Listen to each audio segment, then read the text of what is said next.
আজ অনেক পরিশ্রম করব আর অনেক মাছ ধরবো। ছেলেটা একটা নতুন খেলনা কিনে চেয়েছে, মাছ বিক্রির টাকা দিয়ে আজ তাকে একটা নতুন খেলনা কিনে দিব। এ কি আমার জালটা টেনে তুলতে পারছি না কেন? এ কি জেলে যখন নদী থেকে তার জাল প্রাণপণে টেনে তোলার চেষ্টা করছিল, ঠিক সে সময় হঠাৎ করে জেলের হাতে থাকা বাকি জালে দাউ দাউ করে আগুন ধরে যায়। আরে আরে, এসব কি কাণ্ড ঘটছে? আমি তো কিছুই বুঝতে পারছি না।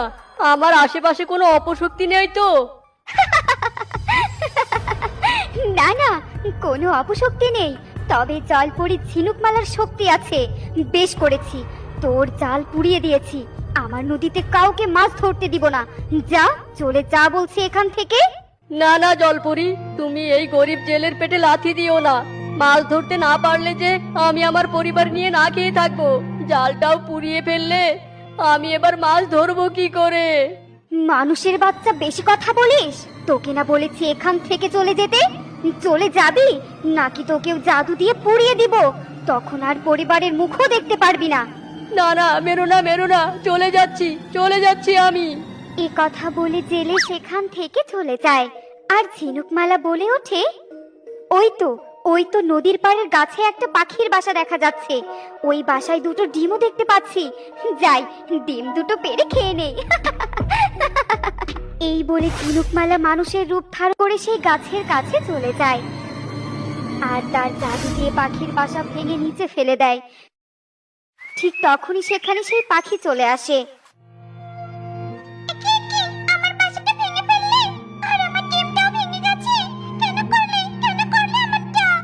এই পাখি, চুপ কর তো, কানের কাছে কিচিরমিচির করবি না। যা, চলে যা বলছি। আমি এখন এই ডিম দুটো খাবো।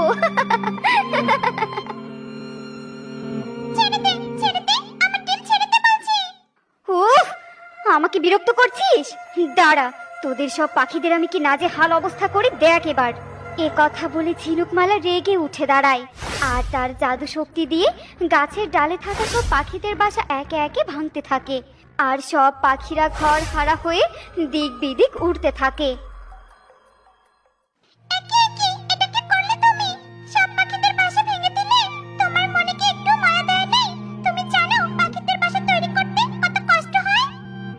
বেশ করেছি, ভেঙে দিয়েছি, বেশ করেছি। আমি হলাম জলপরী ঝিনুকমালা। আমার যখন যা ইচ্ছে করবে তাই করব। যে বাধা হয়ে দাঁড়াবে তাকেই শাস্তি দিব। জলপরী যে এত অত্যাচারী হয়, আগে জানতাম না। হায় হায় রে, আমাদের পাখিদের বাসাগুলো ভেঙে কি করে দিয়েছে গো। হায় হায় রে। বাহ, কি সুন্দর দুই তিনটে লাল আপেল ঝুলে আছে। দেখেই কেমন খেতে ইচ্ছে করছে। যাই, সব আপেল পেড়ে নিয়ে খেয়ে ফেলি। এ কথা বলে ঝিনুকমালা মাটি থেকে ঢিল তুলে নিয়ে আপেল গাছের দিকে ছুটতে থাকে। আর ঢিলের আঘাত পেয়ে আপেল গাছে চোখ মুখ ফুটে ওঠে। আমাকে ঢিল ছোড়ো না, আমার যে বড্ড লাগছে। বৃদ্ধা হয়ে গেছি, বেশি আঘাত সহ্য করতে পারি না। এই বৃদ্ধা বয়সে গাছে দুই তিনটে আপেল আছে, দয়া করে সেইগুলোকে ছিঁড়ো না। অন্য ফলের গাছ থেকে ফল পেড়ে খাও। চুপ কর মূর্খ গাছ, তোর সাহস হয় কি করে আমাকে নিষেধ করার? জানিস তুই আমি কে? আমি হলাম জলপরী ঝিনুকমালা। দেখ তোর কি দশা করি।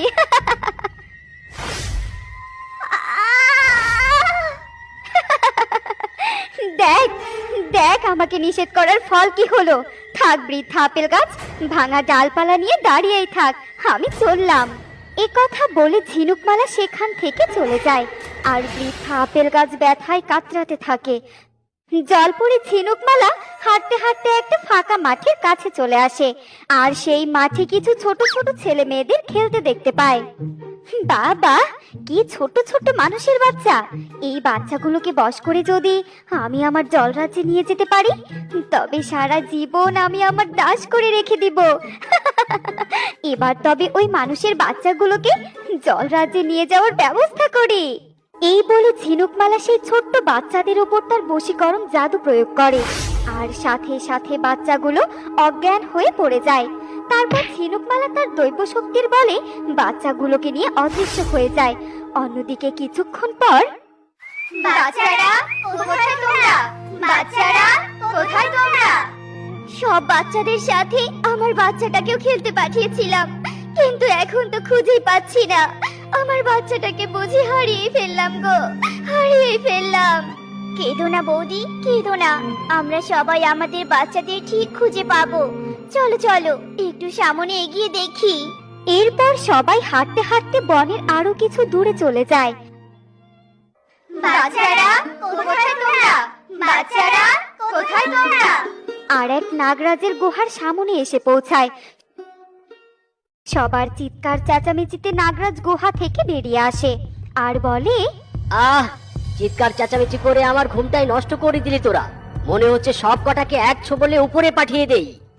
ক্ষমা করবেন নাগরাজ, আমাদের সবার বাচ্চা হারিয়ে গেছে, তাই তাদের খুঁজতে খুঁজতে ভুলে আপনার গুহার সামনে চলে এসেছি। বাচ্চাদের কোথাও খুঁজে পাচ্ছি না, কোথাও না। এ কথা শুনে নাগরাজের মনে বড্ড মায়া হয়, আর নাগরাজ সবাইকে আশ্বস্ত করে বলে, আহারে, তোমাদের বাচ্চা হারিয়ে গেছে? দাঁড়াও দাঁড়াও, আমার দৈব আয়না দিয়ে তোমাদের বাচ্চা খুঁজতে সাহায্য করছি। আমার হুকুমের দাস জাদুর আয়না, জাদুর আয়না, দেখাও এই মানুষগুলোর বাচ্চা কোথায়। এক্ষুনি তাদের অবস্থান প্রকট করো আমার সামনে।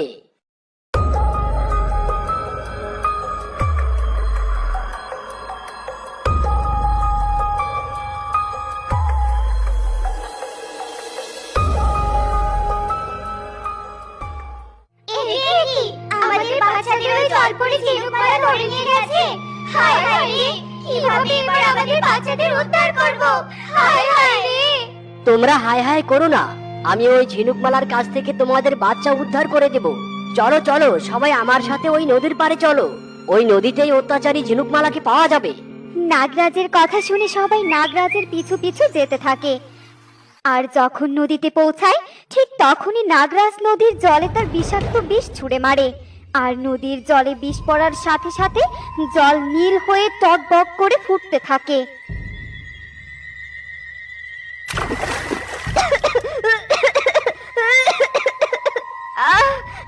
আমার আমার কষ্ট হচ্ছে। এই তোরা তোরা নদীর জলে কি মিশিয়েছিস? আমি নিঃশ্বাস নিতে পারছি না, নিঃশ্বাস নিতে পারছি না। শয়তান ঝিনুকমালা, মানুষ রূপে পশু পাখি থেকে গাছপালার উপর অনেক অত্যাচার করেছিস, আবার এই নিরীহ মানুষগুলোর বাচ্চাদের ধরে নিয়ে এসেছিস। ফিরিয়ে দে, ফিরিয়ে দে বলছি। একজন নাগরাজ হয়ে তুই মানুষের দালালি করতে এসেছিস? আমি ফিরিয়ে দিব না। কি করবি তুই? আমার জাদুতে তোকে আমি ভস্ম করে দিব।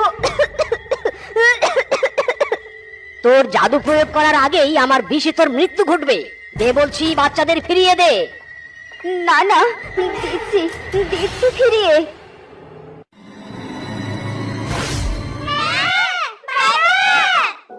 নাগরাজ, আপনার জন্য আমাদের বাচ্চাদের খুঁজে পেলাম।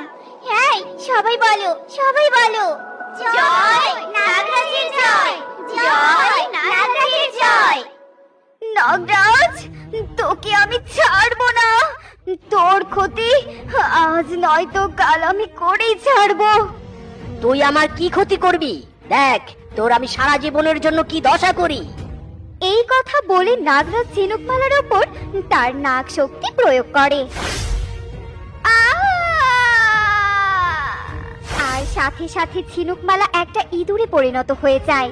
ঝিনুকমালার এই পরিবর্তন দেখে সবাই হাসিতে লুটিয়ে পড়ে। এই চলো সবাই চলো, আমরা আমাদের নিজেদের জায়গায় ফিরে যাই।